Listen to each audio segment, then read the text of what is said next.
The massive spacecraft descended through Earth's atmosphere, its sleek silver hull cutting through clouds like a knife. Inside the vessel, Captain He-jin stood with her hands clasped behind her back, her dark eyes fixed on the holographic display showing the planet's surface below. The Zaradin had traveled countless light years, believing they would find nothing more than a primitive world ripe for exploration. Yunji, her trusted lieutenant, approached with a datapad.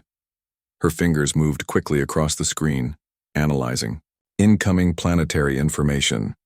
"Captain," she said, her voice steady, "our initial scans are unexpected." Hyejin raised an eyebrow. In their culture, unexpected usually meant a potential threat or challenge. The Zaradin were warriors, trained from birth to be precise, calculated, and uncompromising. Their all-female society had never encountered male beings in their entire interstellar history. The ship's navigation systems hummed softly as they prepared for landing. Suyun, the youngest crew member, monitored the atmospheric entry, her hands dancing across complex control panels. Her breath caught slightly as the first glimpses of Earth's landscape came into view, a patchwork of green lands, blue waters, and sprawling urban centers. "Initial landing coordinates locked," Suyun announced. "Preparing for touchdown in an urban research zone." Captain He-jin nodded. Their mission was clear: observe, assess, and determine the potential for future colonization. The Zaradin had perfected the art of planetary reconnaissance over centuries of space exploration. They expected nothing more than a simple, primitive civilization. The ship's cloaking technology ensured they would remain undetected by Earth's primitive detection systems. As they descended, holographic screens displayed multiple data streams: population density, technological infrastructure, communication networks. Each piece of information challenged their initial assumptions. "This is impossible," Yunji muttered, her eyes wide as she reviewed the data. The technological complexity of the planet was far beyond what their intelligence reports had suggested. Cities sprawled across continents, complex communication networks crisscrossed the globe, and multiple technological systems operated simultaneously. Captain He-jin felt a rare moment of uncertainty. In all her years of military training, she had never encountered a scenario that so completely defied expectation. The Zaradin prided themselves on their ability to analyze and conquer, yet this planet presented a puzzle they hadn't anticipated. The ship's landing sequence began, selecting a discrete location on the outskirts of a major urban center. Tall buildings and complex infrastructure surrounded their chosen landing zone. Sophisticated camouflage systems activated, rendering the massive spacecraft nearly invisible to surrounding technologies. "Prepare the first reconnaissance team," Hyejin commanded. Her voice was calm, but a subtle tension ran beneath her words. Something about this planet felt different. The data suggested a civilization that was anything but primitive. Yunji assembled the initial ground team, 6 of the most skilled warriors, each equipped with advanced scanning technology and adaptive combat gear. Their uniforms were a deep, midnight blue, designed for both camouflage and maximum mobility. Weapons were concealed but readily accessible, a standard procedure for any Zaradin mission. As the landing ramp descended, the first team members moved with practiced precision. Each step was calculated, each movement deliberate. They had no idea that their arrival would mark the beginning of something far more significant than a simple reconnaissance mission. The Earth around them hummed with life: technological systems, biological networks, communication signals that crisscrossed the atmosphere. What the Zaradin didn't realize was that they were about to encounter a species that would challenge everything they understood about civilization, gender, and potential. Captain Hyejin watched her team deploy, her hand unconsciously touching the communication device at her waist. Something told her this mission would be unlike any they had undertaken before. The planet below was not what they expected, and expectation, in the world of the Zaradin, was the first step toward potential defeat. Little did they know that their first steps on Earth would be the beginning of a transformation that would change their entire understanding of existence. The first Zaradin team stepped onto Earth's surface, their advanced scanning equipment activated and ready. Captain Hyojin's warriors moved in a tight formation, each step calculated and precise. The urban landscape around them buzzed with unexpected energy, vehicles moving quickly, people walking with purpose, buildings reaching impossibly high, into the sky. David Williams watched from a nearby observation point. As a senior military intelligence officer, he had been briefed on potential alien encounters, but nothing could have prepared him for this moment. The aliens were unlike anything he had ever imagined. Tall, muscular women with an almost metallic sheen to their skin, moving with a grace that suggested both incredible strength and extreme discipline. The first direct encounter happened unexpectedly. A group of construction workers nearby suddenly stopped their work, their tools frozen mid-motion.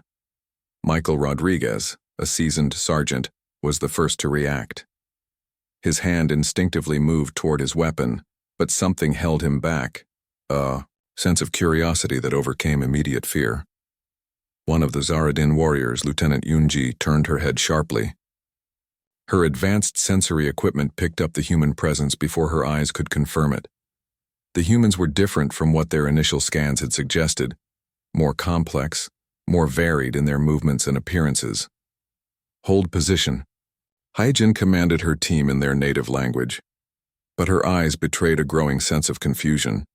The males before them were nothing like the simple, primitive beings they had expected to encounter. David Williams took a careful step forward.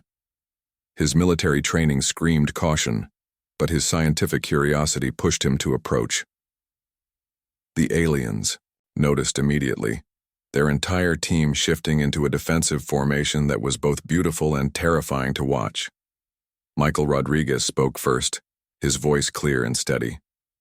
"We mean no harm," he said, holding his hands out in a universal gesture of peace.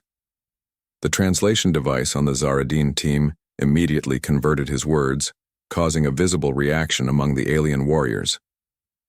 Yunji was the first to respond. Her voice came out in perfect, albeit slightly mechanical English. "Your communication systems are impressive," she said, her eyes scanning the surrounding area.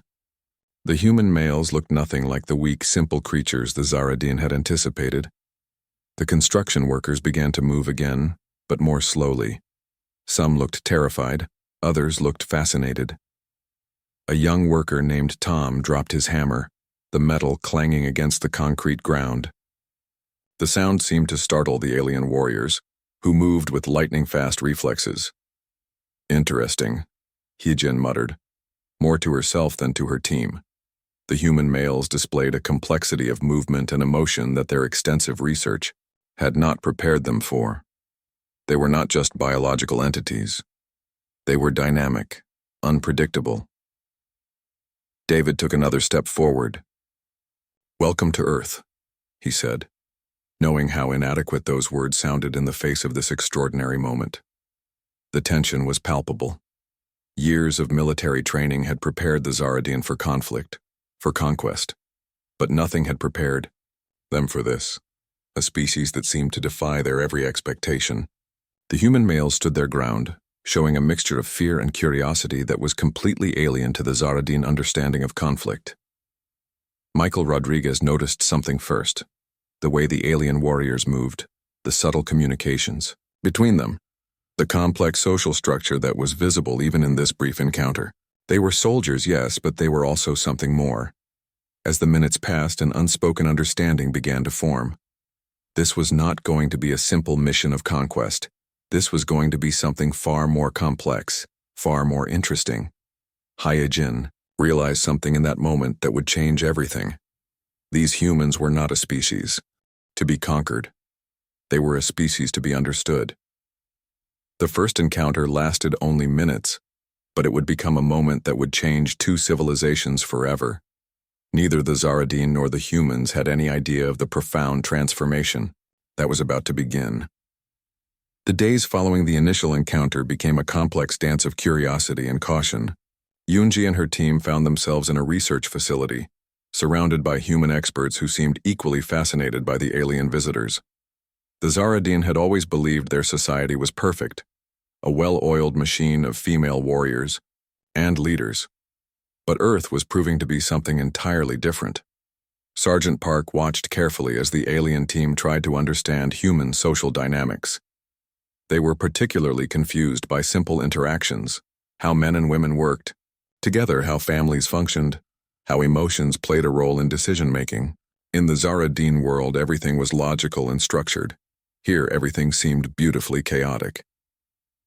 One afternoon, a young researcher named Jae Sung brought in photographs of his family. The Zaradine warriors gathered around, their advanced eyes scanning every detail.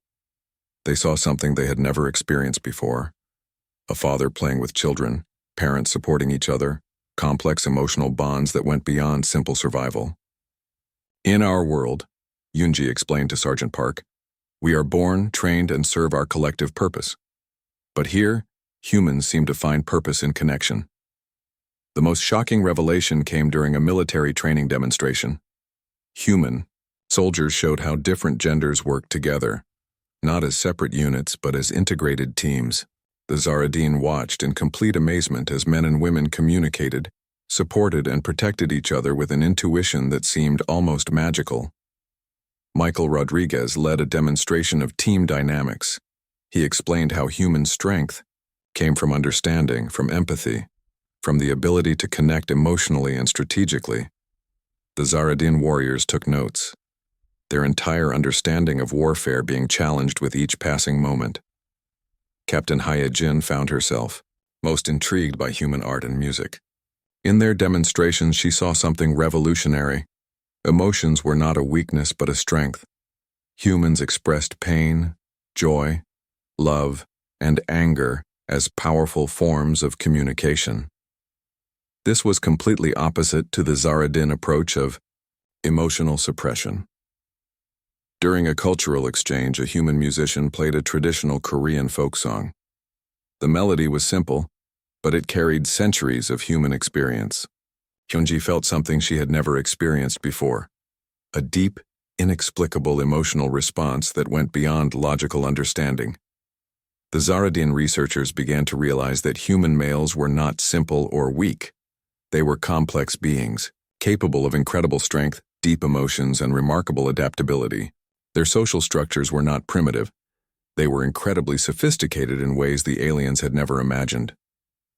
Sergeant Park noticed how the alien warriors slowly changed. Their rigid postures became more relaxed. Their conversations became more exploratory. They asked questions not just about technology or military strategies, but about human experiences, human connections. One evening, during a casual dinner, a human child approached the alien team without fear. The Zaradine warriors were stunned by the child's curiosity, by the pure, unfiltered way humans approach the unknown.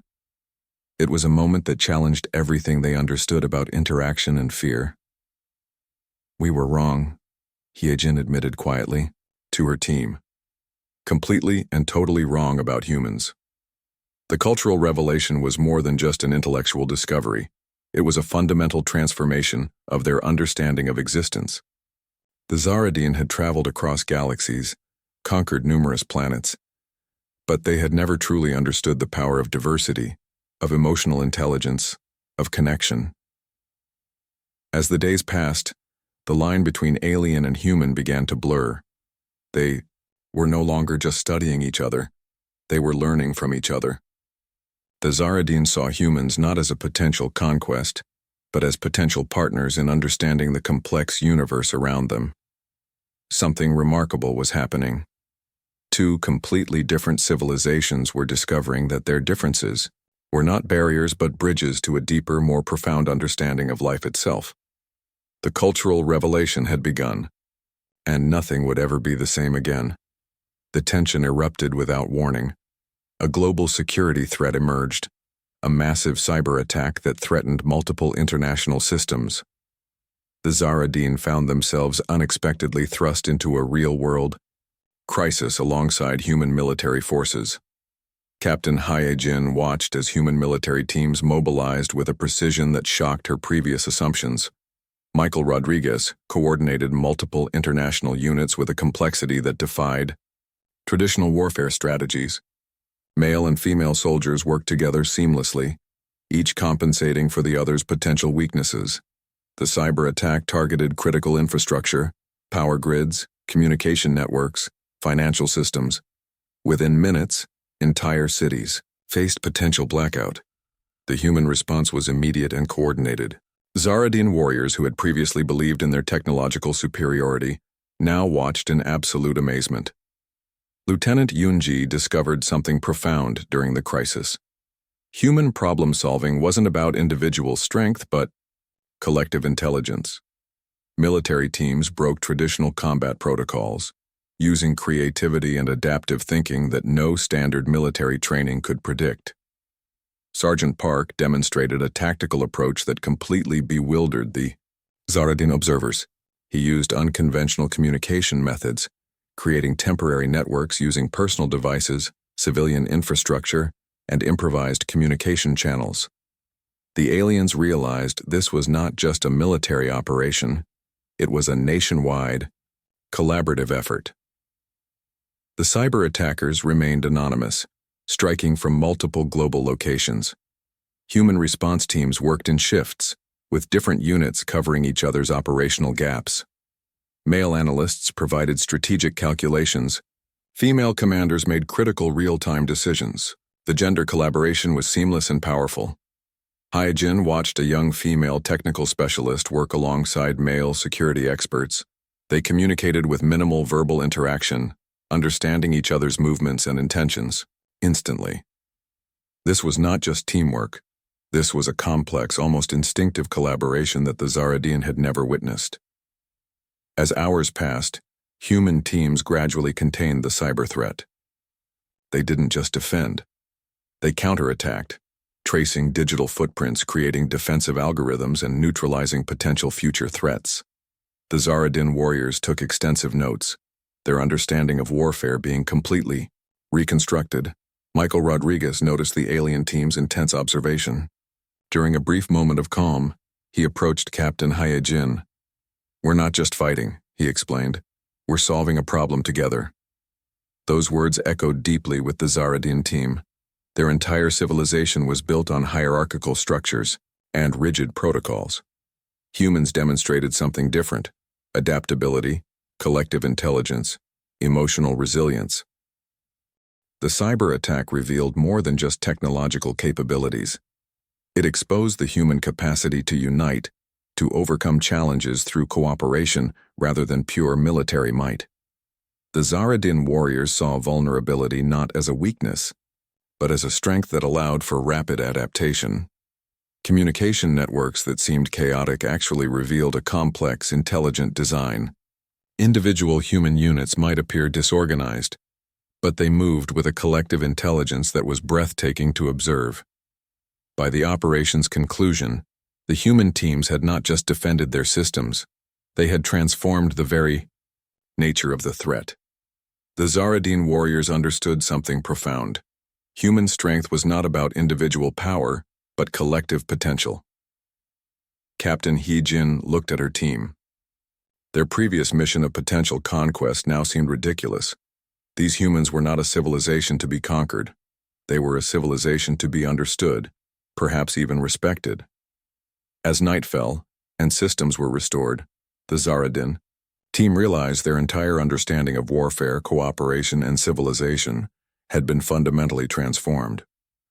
The confrontation was not between humans and aliens, but between old assumptions and new understanding.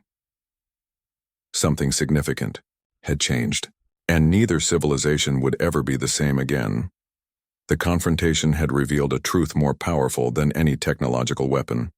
The true strength of a civilization lies not in its ability to fight, but in its capacity to adapt, to connect, and to solve challenges together. The final diplomatic conference brought together the most important leaders from both civilizations. The massive convention center in Geneva buzzed with an energy that felt both hopeful and uncertain. Captain Hyjin stood beside David Williams, her previous assumptions about human society completely dismantled. Global representatives watched carefully as the Zaradin delegation prepared to speak. This was more than a diplomatic meeting. It was a moment of potential transformation for two entire civilizations. The human leaders represented different countries, different backgrounds, but they shared one common understanding. Something extraordinary was happening. Hyejin stepped forward. Her voice, once cold and calculated, now carried a different tone, one of genuine curiosity and respect. "We came believing we would conquer," she said simply. "We are leaving understanding that true strength is not about domination, but collaboration." The room fell silent. Translation devices worked quickly, converting her words into multiple languages. Michael Rodriguez watched from the side, a subtle smile crossing his face. The transformation was more than diplomatic. It was deeply personal. Zaradin had discovered something revolutionary during their time on Earth. Human society wasn't weak or primitive. It was complex, adaptive, and incredibly resilient. Their all-female warrior culture now understood that diversity was not a weakness, but the most powerful survival strategy in the universe. David Williams presented a comprehensive report. It detailed how the Zaradin's initial reconnaissance had completely changed. What began as a potential invasion had transformed into a potential partnership. The technological and cultural exchange possibilities were unprecedented. Scientific teams from both civilizations had already begun collaborative research. They were exploring everything from medical technologies to space exploration strategies. The Zaradin brought advanced computational abilities, while humans offered innovative problem-solving approaches. Yunji, who had been most skeptical initially, now spoke about human emotional intelligence. "We thought emotions were a weakness," she explained. "We now understand they are a sophisticated communication system that allows for complex problem-solving." The diplomatic teams worked through complex negotiations. They weren't just discussing a simple treaty. They were redesigning the potential for interstellar cooperation. Cultural exchange programs were proposed. Joint scientific missions were planned. The universe suddenly felt smaller and more connected. Sergeant Park demonstrated how human military training could be integrated with Zaradin tactical approaches. The result was a hybrid strategy that combined emotional intelligence with precise technological execution. Military leaders from multiple countries listened in fascination. One remarkable moment came when a young Zaradin researcher asked to study human family structures. This was unthinkable in their previous cultural model. The request symbolized how deeply their understanding had transformed during their Earth mission. The conference wasn't just about diplomatic agreements. It was about fundamentally reimagining what was possible when two different civilizations approached each other, with genuine curiosity and respect. As discussions continued, it became clear that this was more than a first contact scenario. This was the beginning of a profound interstellar relationship that could change the future of both civilizations. Captain Hyejin realized something profound. Their mission had come full circle. They arrived expecting to conquer, and were leaving, having been conquered by a greater understanding that true strength lies in connection, in understanding, in seeing beyond one's own limited perspective. The diplomatic conference would be remembered as a turning point, not just for humans or the Zaradin, but for the entire concept of interstellar relationships. They had discovered something more powerful than any weapon, more valuable than any technological advantage: mutual respect. As the final agreements were signed, a new chapter in cosmic history began. Two civilizations, once strangers, now stood on the edge of a remarkable journey of mutual discovery. The transformation was complete, and nothing would ever be the same again.